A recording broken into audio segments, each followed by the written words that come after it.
Hello, what is going on, everybody? Liam here from Everything NYJ. If you guys are looking for my wonderful co-host Gino Pagano, he is currently on Gangrene Germany. So if you guys follow them, go check his video out. Sure, it's gonna be great content. He's actually on the air right now as I do this video. Everything NYJ is always out in full effect, baby. All right, so training camp Tuesday, August 2nd. Little recap update video. Before we get into the video, I just wanted to mention that if you don't follow us on social media already, go give us a follow. All social media platforms at Everything NYJ. We'll follow you back. We'll talk some football. If you guys are new to the channel, please subscribe. If you've been here before, thank you guys for coming back. I love having you guys here. All right, so what went down in training camp today, right? So it was another padded practice. This time it was in front of fans. Running back Tevin Coleman, he was removed from the non-football illness injury list. He did pass his physical yesterday. Great news for Tevin Coleman on the road to recovery, back in practice today. George Fant, I think this is one of the biggest stories of the day. George Fant returned to practice today. He was active for 11 on 11s. Finally, at last, the offensive line was complete. It was only for about 2 reps, though. They took it kind of easy on George Fant as expected. No reason to rush him back. No reason to, set him back any further. Let him ease into it. Like in George Fant, like in what he was doing today. So let's get into good old ZW, Zach Wilson. He possibly had his best practice of training camp, right? Which is huge considering yesterday was probably his worst. So, Zach Wilson is improving every day. Um, again, guys, it's practice. It's really nothing to be concerned about. This is where you want Zach Wilson to make his mistakes. I'd rather him make his mistakes in practice than in a game. Let him try some new things. See what this new young offense is comfortable with. See what Zach Wilson likes, what he doesn't like. Anyway, so this was his best practice yet, right? He was about 7 for 12. Robert Saleh in his press conference even said he now has a better command. He led a long drive in the unscripted period, which is great. He had a great throw to Corey Davis near the sidelines. However, he did take a big sack on fourth down by Jabari Zuniga to end the drive. He missed a few open targets, which was kind of a big deal last year. He tended to do that a couple times last year. He also held onto the ball a little too long at certain times, which he has struggled with in the past. So we're hoping that these little kinks kind of get straightened out by the time the season rolls around. Again, no reason to worry about this. I don't think it's going to be anything too serious. And I think if anybody can correct it, it will be our good friend Zach Wilson, right? QB1, love him. Remember all the shirts. Zach Wilson is good. Don't you ever forget that. All right, so speaking about Zach Wilson, in his press conference today, he actually mentioned that he deletes all of his social media apps off of his phone before each practice to eliminate distractions. He even went as far as saying that sometimes his parents could even be a distraction, right? Maybe even his mom's best friend. You don't know. Maybe Zach Wilson's never heard of DND, or maybe he doesn't shut his phone off. Like, I don't think it's necessary to delete the apps out of his phone. Now, I think it's great that he's locked in, no doubt about it. He's there to focus. He wants to hear what the other quarterbacks are saying. He wants to hear what the coaches are saying, the wide receivers. He wants to be all attention focused on practice, which that's what you want from your young quarterback. Don't get me wrong. But deleting the apps out of his phone, I mean, it's different. It's unique. I don't think it's a bad idea. I just don't think that those steps are necessarily necessary, to say the least. But to each his own, whatever, right? So, getting into running back Michael Carter.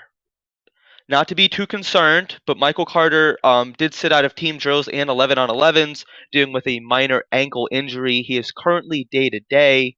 I don't think it's going to be anything too serious. Robert Saleh didn't seem too concerned about it in his press conference today. What that does mean, though, is more reps for guys like Brees Hall, Ty Johnson, and Knight. Michael Carter, he was dressed, but again, they took it easy on him because of his ankle injury. But that might be something that you want to keep an eye on, see what goes on with that. Again, he is day to day, nothing too concerning. All right, so Elijah Moore continues to do Elijah Moore things, right? He had a one-handed catch behind the back shoulder from Joe Flacco on 7-on-7s. Elijah Moore, he continues to impress me in training camp. He continues to impress the coaching staff also in training camp. And it's just, I think that Elijah Moore is going to take that big step in year two, right? I really do believe that he's doing all of the right things. Every day he's coming in, he's getting better and better each and every day. It's what you want to see from your young wide receiver. Speaking about other wide receivers, we had our boy Denzel Mims.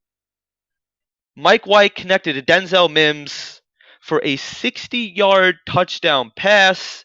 That's what you want to see. If Denzel Mims wants any shot at making the team this year, then yeah, he's gonna have to show out in training camp. It's as simple as that. Um, we touched on this last night on the Everything NYJ podcast. If you haven't checked that out, episode number 37 is on the channel now. Please go and do so if you have the free time. We definitely appreciate it. If you even like that video, give it a thumbs up. All right, so let's get into the defense a little bit. Carl Lawson, he bull rushed Laken Tomlinson to pressure Zach Wilson. Carl Lawson, he's starting to look like his old self after, having a slow start to training camp. Obviously, he missed the entire season last year with an injury. So it took him a little bit of time to get, acclimated with the defense once again.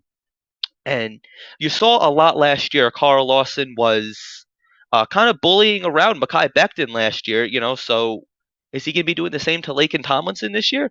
Laken Tomlinson, obviously a wonderful offensive lineman, a former Pro Bowler.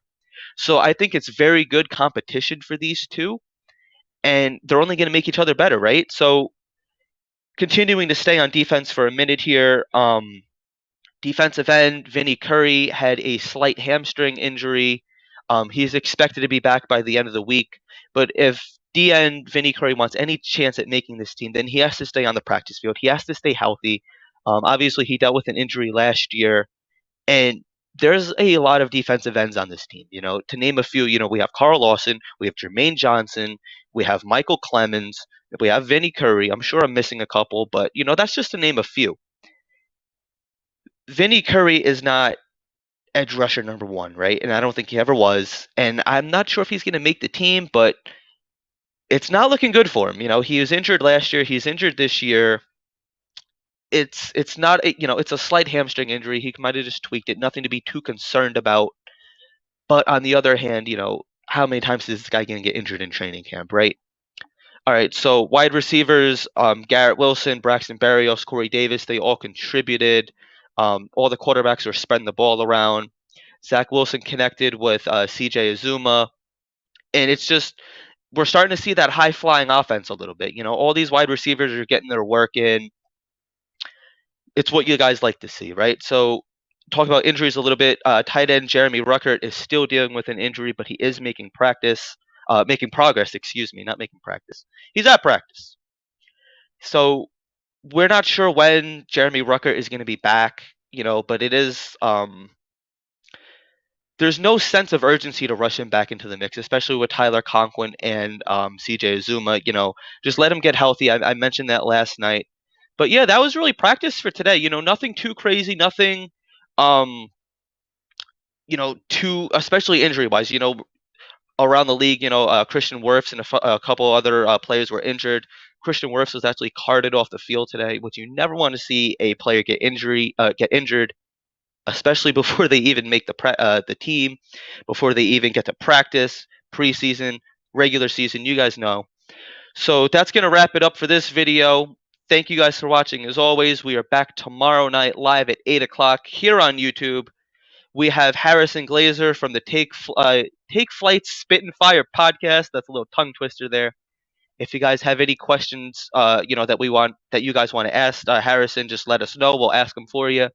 Or you can even just drop them into the live chat. We're going to be live on StreamYard, so you guys can check it out. Thank you guys for watching. Give the video a thumbs up if you like it. Again, please subscribe to the channel if you're new, if you haven't checked us out before. We have daily training camp content. Thank you guys for watching. Go Jets. Enjoy the rest of your day, baby.